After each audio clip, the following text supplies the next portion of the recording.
Ready to unlock the secret weapon for supercharging your marketing and follow-up boss. Let's dive straight into setting up new lead sources, so you can track exactly where your best leads are coming from. Start by heading over to the admin section. You'll find it in the top right corner.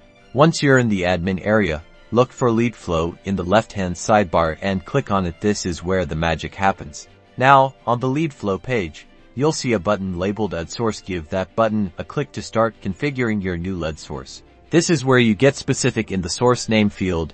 Enter a descriptive name for your lead source, like Zillow, Facebook ads, or Open House. Next, choose the appropriate source type from the drop-down menu to categorize your leads. Pay close attention to the routing options. This is how you decide who gets the leads. You can assign them to specific users, set up round-robin distribution, or even send them to a team. Choose the option that best fits your team's workflow.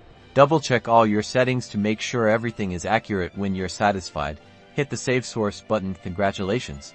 You've successfully created a new lead source in Follow-Up Boss. Now, start using your newly created lead source. By accurately tracking your leads, you'll gain invaluable insights into your marketing performance and start making data-driven decisions to maximize your ROI.